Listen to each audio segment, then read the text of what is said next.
Hello student, मैं जेके प्रसाद IIT academy में आपका स्वागत है। अगर आप अपने 12th के बोर्ड में फुल टू फुल ऑब्टेंड करना चाहते हैं तो मेरा 10 लेक्चर आपके लिए काफ़ी इम्पोर्टेंट होगा। और आज हम लोग जो डिटेल करेंगे वो आपके एग्जामिनेशन के पैटर्न, क्वेश्चन और किस एग्ज़ाम में कौन सा चैप्टर से पूछा जाएगा, इसी पर हम लोग फाइनली बात करने वाले हैं। तो आज का लेक्चर मेरा इसी के लिए है। फिर नेक्स्ट लेक्चर से आपके चैप्टर वाइज एग्ज़ाम के व्यू से आएगा। क्लियर है? तो थोड़ा ध्यान रखिएगा आप लोग कि एग्जामिनेशन में क्वेश्चन पैटर्न क्या होगा और किस हिसाब से काम होगा। तो आपके एग्जामिनेशन मैथमेटिक्स का 80 मार्क्स का होगा, जो 2 सेक्शन में क्वेश्चन होगा। फर्स्ट वाले 40 मार्क्स का होगा और सेकेंड वाले जो टर्म है, सेक्शन है, वो भी 40 मार्क्स का होगा। क्लियर है? तो फर्स्ट वाला जो पार्ट है, पार्ट 1, ये आपका 40 ऑब्जेक्टिव क्वेश्चन होगा। 40 ऑब्जेक्टिव क्वेश्चन होगा जो प्रत्येक 1 मार्क्स का होगा और टोटल 40 मार्क्स का होगा। क्लियर है?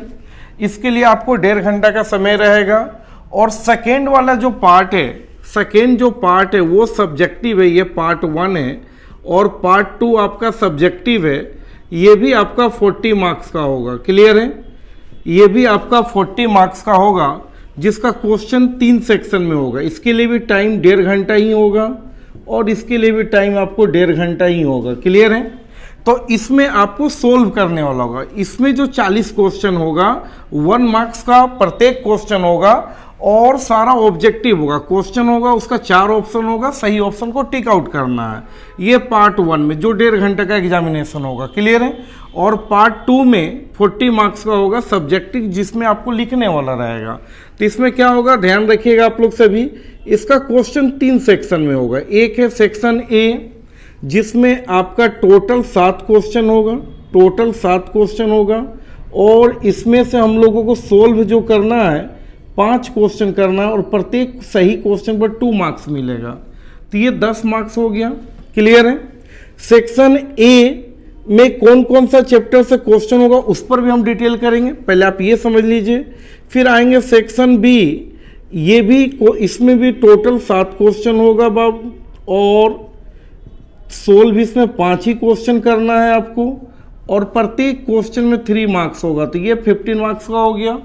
और सेक्शन सी, ये भी आपका टोटल इसमें 5 क्वेश्चन होगा और इसमें जो सोल्व करना है 3 क्वेश्चन करना और प्रत्येक सही क्वेश्चन पर 5 मार्क्स होगा। तो यहाँ पर आपका हो गया 15। तो ये टोटल जब कैलकुलेट कीजिएगा तो ये आपका हो गया 40 मार्क्स। टोटल 40 सब्जेक्टिव और 40 ऑब्जेक्टिव। 80 का एग्जाम होगा प्लस 20 आपके कॉलेज से होगा। क्लियर है? अब ध्यान रखना है यहाँ पर सेक्शन ए में कौन कौन सा क्वेश्चन होगा। तो सेक्शन ए में टोटल 7 क्वेश्चन होगा, 7 क्वेश्चन होगा, क्वेश्चन नंबर 1 से लेकर 7 तक। और बनाना इसमें आपको 5 है। यानी कि इसमें सबसे पहले क्वेश्चन नंबर जो 1 होगा वो आपका होगा फंक्शन से, फंक्शन चैप्टर से होगा। क्लियर है? फंक्शन से कौन सा पार्ट होगा, तो जैसे फॉग निकालने के लिए दे दें या एफ इनवर्स दे दें या रिप्लेसमेंट दे दें, फंक्शन का रिप्लेसमेंट दे दे। क्लियर है? फॉग, गॉफ, इस तरह का जिसको कंपोजिट बोलते हैं, एफ इनवर्स या रिप्लेसमेंट। क्लियर है? इसका जो क्वेश्चन नंबर 2 होगा वो आपका होगा इनवर्स ट्रिग्नोमेट्रिक फंक्शन से, इनवर्स ट्रिग्नोमेट्रिक फंक्शन से होगा। क्लियर है? इनवर्स ट्रिग्नोमेट्रिक फंक्शन से क्वेश्चन होगा। इसका जो क्वेश्चन नंबर 3 होगा वो होगा आपका डिफरेंशिएशन, वो होगा आपका डिफरेंशिएशन। क्लियर है? क्वेश्चन नंबर 4, जो क्वेश्चन नंबर 4 इसका होगा आपका, वो होगा AOD, application of derivatives. Application of derivatives कहने का मतलब rate of change of derivatives या टेंजेंट नॉर्मल, वो हो सकता है। क्लियर है? इसका जो क्वेश्चन नंबर 5 होगा वो आपका इंटीग्रेशन से होगा, इंटीग्रेशन से। क्लियर है?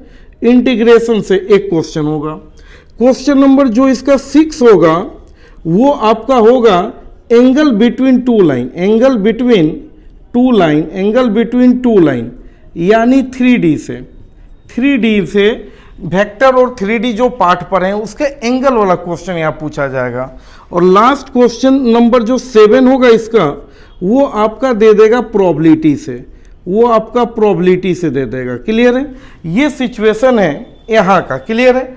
सेक्शन ए में 7 क्वेश्चन है, लेकिन बनाना आपको इसमें 5 ही है। तो किस किस जगह से क्वेश्चन है आप समझ सकते हैं। मान लीजिए कोई बच्चा फंक्शन का ये बना दिया, ये बना दिया, डिफरेंशिएशन बना दिया, ये बना दिया, इंटीग्रेशन बना दिया, ये दोनों छोड़ दिया। चाहे कोई इधर का 5 बना लिया तो ये दोनों छोड़ दिया। ये आपको सर्च करना है कि आपको कौन सा 5 क्वेश्चन बेहतरीन तरीका से आएगा। क्लियर है? ऐसे इसके लिए हम 10 लेक्चर बनाएंगे जिसमें आप मैथमेटिक्स में फुल टू फुल ऑब्टेन कर सकते हैं। मेरा वीडियो आपके लिए काफ़ी इंपॉर्टेंट है और अपने सारे दोस्तों के साथ इसको आप शेयर भी करना। और चैनल देखिए, सेक्शन बी में अगर 7 क्वेश्चन आपका सेक्शन ए में है तो 7 क्वेश्चन सेक्शन बी में भी है। तो क्वेश्चन नंबर 7 के बाद 8 से स्टार्ट होगा सेक्शन बी। तो क्वेश्चन नंबर 8 में डिटर्मिनेंट का प्रॉपर्टी रहेगा। क्वेश्चन नंबर 9 में कंटिन्यूटी रहेगा, आरएचएल, एलएचएल, एमएचएल और कंटिन्यूअस प्रूव करने वाला। क्लियर है? क्वेश्चन नंबर 10 सेक्शन बी का जो क्वेश्चन नंबर 10 है वो इंटीग्रेशन रहेगा, इंटीग्रेशन। क्लियर है? और क्वेश्चन नंबर 11 में भी आपका इंटीग्रेशन रहेगा। क्वेश्चन नंबर 10 और 11 में इन दोनों में इंटीग्रेशन रहेगा। क्वेश्चन नंबर जो 12 है इसमें आपका रहेगा differential equation, differential equation. Clear है? क्वेश्चन नंबर जो 13 है इसमें आपका रहेगा वेक्टर का क्रॉस प्रोडक्ट, वेक्टर का क्रॉस समझ लीजिए या एंगल समझ लीजिए, यही टॉपिक रहेगा। और क्वेश्चन नंबर 14 में प्रोबेबिलिटी रहेगा इसमें भी। क्लियर है? ये सेक्शन बी का कहानी हो गया। और ये 7 में से 5 बनाना है। कोई बच्चा ये 5 बना रही है लगातार, या जो आपको आ रहा बना सकते हैं। क्लियर है? सेक्शन सी का जो कहानी है इस पर थोड़ा सा ध्यान रखिएगा आप लोग। सेक्शन सी के कहानी पर, इसमें टोटल सेक्शन सी में 5 क्वेश्चन रहेगा, बनाना 3 है और हर सही पर 5 नंबर मिलेगा, यानी 15 नंबर सेक्शन सी के लिए है। तो 5 क्वेश्चन टोटल होगा। तो क्वेश्चन नंबर सेक्शन सी का 15 से स्टार्ट होगा और ये फिक्स है, बहुत इंपॉर्टेंट क्वेश्चन है। मैट्रिक्स का एक्स वाई जेड का वैल्यू निकालना है बाई मैट्रिक्स मेथड। क्लियर है? Find the value of X Y Z by matrix method. Question number 16 में आपका मैक्स मीन रहेगा, मैक्स एंड मीन, मैक्सिमम और मिनिमम वैल्यू निकालना। एक फंक्शन दे देगा, उसको 2 बार डिफरेंशिएट करके मैक्स और मीन वैल्यू निकालने के लिए क्वेश्चन नंबर 16 में रहेगा। क्वेश्चन नंबर 17 में आपका एरिया बाउंडेड रहेगा, एरिया बाउंडेड रहेगा। और क्वेश्चन नंबर 18 में ध्यान रखिएगा, इसमें आपका रहेगा क्वेश्चन नंबर 18 में शॉर्टेस्ट डिस्टेंस रहेगा, शॉर्टेस्ट डिस्टेंस रहेगा। या ऑप्शनल केस में फुट इमेज भी हो सकता है। क्लियर है?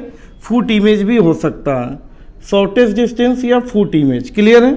और क्वेश्चन नंबर 19 में इसका रहेगा, क्वेश्चन नंबर 19 में एलपीपी, जिसको लीनियर प्रोग्रामिंग प्रॉब्लम भी कहते हैं। क्लियर है?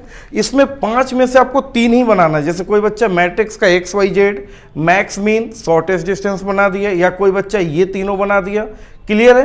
तो ये पूरा आपके स्टेट बोर्ड का एग्जामिनेशन का पैटर्न है और हम चाहेंगे कि आप लोग एक बार इसका स्क्रीनशॉट लेकर इस पूरे बातों को मेमोरी में और अपने दिमाग में बैठा लेना है। यही आपका एग्जाम पैटर्न है। और आपको हम बता रहे हैं कि हम टोटल 10 लेक्चर बनाएंगे जो आपके एग्जाम के व्यू से काफ़ी इंपॉर्टेंट होगा मैथमेटिक्स बोर्ड में फुल टू फुल ऑब्टेन करने के लिए। क्लियर है? मेरा वीडियो अच्छा लगे तो शेयर कीजिए दोस्तों के साथ और चैनल को सब्सक्राइब कीजिए। Best of luck.